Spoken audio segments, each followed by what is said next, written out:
সর্বপ্রথম কথা হচ্ছে কে কি বললো এই কথা যদি শুনতাম আজকে হচ্ছে ঢাকা শহর বাড়িও থাকতো না, গাড়িও থাকতো না, মানে এক ধরনের গার্মেন্টস এর কর্মী হয়ে চলতো। ইসমাল্লাহ দিয়েছিলাম, ওটাতে হচ্ছে তারা গিয়েছিল। এখন তাদের এখানে আমার অবশ্যই আসতে হবে, কারণ তোরার সাথে জান্নাত তোর সাথে তাদের শুরুটা থেকেই আমার তাদের সাথে থাকা পরিচয়। এখন আমার সেম একটা বিজনেস আছে বলে যে আমি আসবো না তা না, তাদের সাথে একটা নিউ খারাপি হয়ে যায়, এই জন্য আর কি আসা, এবং তাদের সাথে একটা ভালোবাসার সম্পর্ক তো রয়েছে। নেত্রকোনার বিষয়টা আমার আসছে, আমি হচ্ছে ওইটা আমার জন্মস্থান, আমার নিজের জেলা, এবং হচ্ছে ময়মনসিংহ হচ্ছে আমার নিজের বিভাগ। তো আমাদের ভিডিও গুলো এবং হচ্ছে আমাদেরকে সবচেয়ে বেশি সাপোর্ট করে আমাদের নেত্রকোনার জেলার লোকেরা। তো ওই ভালোবাসার ক্ষেত্রে এখানে আমার ইনকাম কম হবে, কিন্তু আমাদের ইনভেস্ট এখানে যে পরিমাণ দিয়েছে ওইখানে এ পরিমাণে যাবে। তো সবকিছু মিলে আমি ভাবলাম আমার নেত্রকোনাতে দেই, ইনকাম যাই হোক কিন্তু নিজের একটা জেলাই তো প্রায় আমাদের 20 লাখ মানে প্লাস মানে আমাদের ইনকাম যাবে 20 লাখ উপরে যাবে। আর একটা কথা হচ্ছে সবাই তো টাকা শেষে দিচ্ছে, এখন গ্রামের যে লোকেরা তাদেরও তো একটা প্রিমিয়াম কাজ করতে মন চায়, ওই প্রেক্ষাপটে চেষ্টা করছি। ভাই দেখেন দিন শেষে আমরা কন্টেন্ট বানাই আর যাই করি না কেন, কন্টেন্ট বানাই, কন্টেন্ট ক্রিয়েট করে এখান থেকে ইনকাম করছি আলহামদুলিল্লাহ, যতটুকু করছি আলহামদুলিল্লাহ। তো এখন দিন শেষে আমাদের দরকার ভবিষ্যৎ। সারা জীবন কন্টেন্ট ক্রিয়েট করে যাবে না, প্রত্যেকটা কন্টেন্ট ক্রিয়েটর স্বপ্ন একটা বিজনেস থাকবে, সেটা হোক আমি জুতা সেলাই করি, সেটা হোক আমি হচ্ছে সেলুন দিই, আমি যেইটাই করি না কেন আমার অর্থটা সঠিক জায়গা থেকে আসছে কিনা আমার সেটা দেখতে হবে।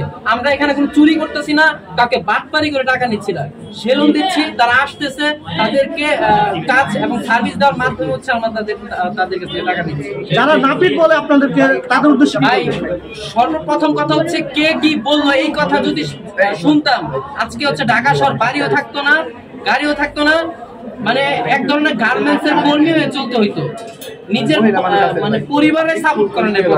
তো এখন আলহামদুলিল্লাহ আমি একটা জায়গায় চলে আসছি, আমি আমার মতো কাজ করে খাচ্ছি, এখন লোকের অভাব নাই। ঢাকা শহরে বাড়ি গাড়ি তো ফেসবুকে টাকা দিয়ে, আপনি তো সেলুনে টাকা দিয়ে করেন নাই। সেলুনে এটা তো আমার business, my profession, content creator my একটা পেশা, এবং হচ্ছে আমার আউটসাইড একটা বিজনেস আমার প্রফেশন, এবং আমার অনলাইনে বিজনেস আছে। তো এই সব কিছু মিলে আমি কাজ করে যাচ্ছি। আর একটা বারবার বলি কে কি বললো না বললো ওই বিষয়গুলো আমি মানি না। আমি কি করছি, আমি বাংলাদেশের আইন মেনে কাজ করে যাচ্ছি, আমি আইন মানে কিনা ওইটা হচ্ছে মূল বিষয়। কেন আপনাদের সেলুনের বিজনেসটা হচ্ছে একটা সেবামূলক বিজনেস, অবশ্যই মানুষের 7টা মৌলিক অধিকার, তার মধ্যে একটা হচ্ছে সেবা। তো সেলুনের বিজনেসটা একটা সেবার মধ্যে পড়ে, সার্ভিসের মধ্যে পড়ে। সার্ভিসটা কি সেবা আর সার্ভিসটা কি? আচ্ছা, তো এই যে নেত্রকোনা ঢাকা একটা দিলেন, সাভার একটা দিলেন, নেত্রকোনা একটা দেওয়ার পরিকল্পনা চলছে, কাজ চলতেছে, সব কি জেন্টস লেডিস হবে না ভাবি?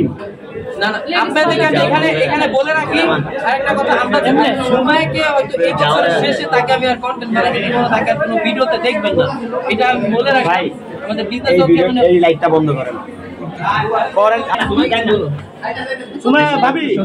ইমরান ভাই মাত্র ঘোষণা দিল এই বছরের শেষে মানে 25 সালের শেষে আপনাকে ভিডিওটা দেখা যাবে না, কন্টেন্ট দেখা যাবে না, নাকি না মানে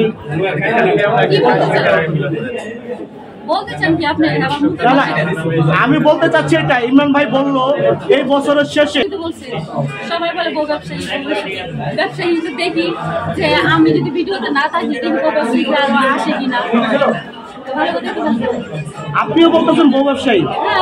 শেষ করেন আপনাদের সবাইকে দাওয়াত, নেত্রকোনা নেত্রকোনা ছোট বাজারে সবাইকে জানানো মেন শহর। আচ্ছা জান্নাত সেলুনে কিছু বলেন।